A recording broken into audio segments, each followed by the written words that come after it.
আমরা কোনো বিনিময় চাই না। আমরা যা করি আল্লাহকে রাজি খুশি করার জন্য করি। আমরা নবীর তরিকায় কাজ করি। আমরা নবীর এবং সাহাবীদের সুন্নত তরিকা মেনে আমরা দিনের কাজ করি। আমরা কোনো হাদিয়া নেই না, আমরা হাদিয়া মানুষকে দেই। এটাই আমার মূল উদ্দেশ্য। কিন্তু আমাদের বিরুদ্ধে কিছু লোক আমাদের বিরুদ্ধে অ্যাকশন নেওয়ার জন্য অনেক পায়তারা করতেছে, কিন্তু পারতেছে না। এটা তো বুঝতেছে আসলে আমরা। হ্যাঁ, এই যে লোকগুলো আসছে বিভিন্ন দেশের থেকে আসছে, কিসের জন্য আইছে?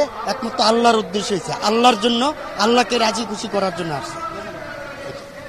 গত 3রা নভেম্বর আমরা আমাদের স্বরাষ্ট্র মন্ত্রণালয়ে বৈঠক করছি। আপনারা জানেন গত 7 বছর তারা আমাদের সাথে বৈঠক করছে, উভয় পক্ষ একসাথে বৈঠক করছে। এইবার তারা বলতেছে চিঠি লিখছে, ওই চিঠি আমাদের কাছে আছে, সরকারকে চিঠি দিয়েছে মাওলানা সাহসাবরা না হোক, অতএব তাদের সাথে আমরা বসবো না। তাহলে পূর্বের 7 বছর কেন বসলাম? এই জন্য তাদের প্রত্যেকটা অভিযোগ ভিত্তিহীন এবং তাদের সাথে তাবলিগের কোনো সাথী খুব সামান্য পরিমাণ আছে। আর তারা মাদ্রাসার ছাত্রদেরকে ভুল বুঝিয়ে ওখান থেকে ভাড়া করে তাদেরকে এনে এই তাবলিগের মেহনতকে কুলুষিত করে। আমাদের সাথে যারা সাধারণ তাবলিগের সাথে, আপনারা আজকে এই মজমায় দেখেন যারা সাধারণ তাবলিগের সাথী, এই সাধারণ তাবলিগের সাথীরা আমাদের সাথে আছে। টঙ্গী ইজতেমা ময়দানে 50,000 উপরে বিদেশি মেহমান শরীক হবে এবং সে না আসার কারণে বিদেশি মেহমানের সংখ্যা 2-4 হাজারে নেমে গেছে। এই জন্য আমরা আপনাদের কাছে অনুরোধ করব, সরকারের কাছে, আমাদের মাননীয় উপদেষ্টা, প্রধান উপদেষ্টা ডক্টর ইউনূস স্যার, আপনি অনেক জ্ঞানী লোক, সম্মানী লোক, আপনার কাছে বলবো বৈষম্য মুক্ত আমরা বাংলাদেশে, আমরা তাবলিগের ব্যাপারে বৈষম্য চাই না। কাক্কাল মসজিদের তারা আমরা উভয় পাঠ বাই পাঠ করবো, কোনো আপত্তি নাই। ইজতেমা তারা আলাদা করুক, আমাদের আপত্তি নাই। আমাদের ইজতেমা আমরা আলাদা করব, তাদের ইজতেমায় তাদেরকে আমাদের হজ্জজি আসবে, এখানে তাদের আপত্তি।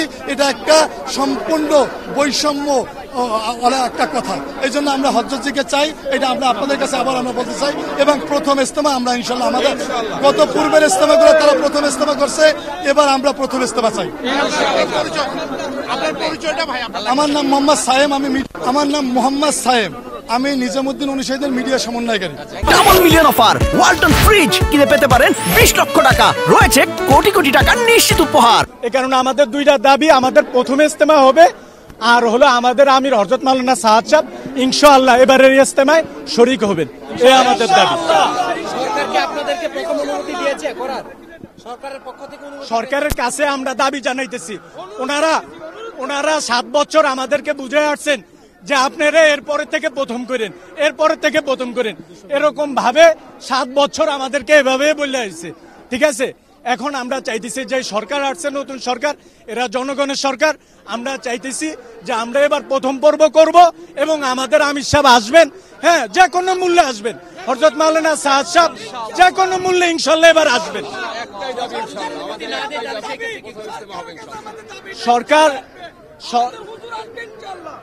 সরকার কেন দিবে না? হ্যাঁ, সরকার তো ওনাদেরকে অনেক সুযোগ দিচ্ছেন, আমাদেরকে। ওনারা যেরকম বাংলাদেশের জনগণ, আমরাও এরকম বাংলাদেশের জনগণ, আমাদেরও এরকম অধিকার আছে। হ্যাঁ, ওনারা তো 7 বছর ওনাদের অধিকার নিছেন। হ্যাঁ, আমরা এখন আমাদের অধিকার চাই। আমাদের আমির সাহেব আসবেন এবং কি আমরা প্রথম ইজতেমা ইনশাআল্লাহ এবার করব। হ্যাঁ, বুলবারটা এই কারণে যাইতেছে, এটার মধ্যে তবলিগ ছাড়া যারা কখনো তবলিগে সময় লাগে নাই, এটা জানেন অরাজনীতিক, কোন রাজনীতিক এটা সংগঠন না। হ্যাঁ, নিজের টাকা পয়সা খরচ করে তারা আল্লাহ রাস্তায় বাইরে হয়।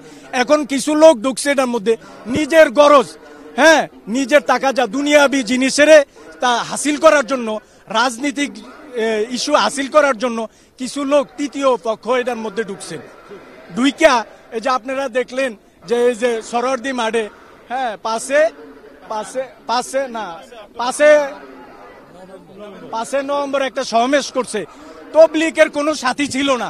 হেফাজতে ইসলাম যারা এর আগের সরকারকে বলছেন মা জননী বলছেন, কওমি জননী, হ্যাঁ, কওমি জননী, হ্যাঁ, এগুলো আবার জান্নাতের সার্টিফিকেটও দিচ্ছেন তারা ওই প্রধানমন্ত্রীকে।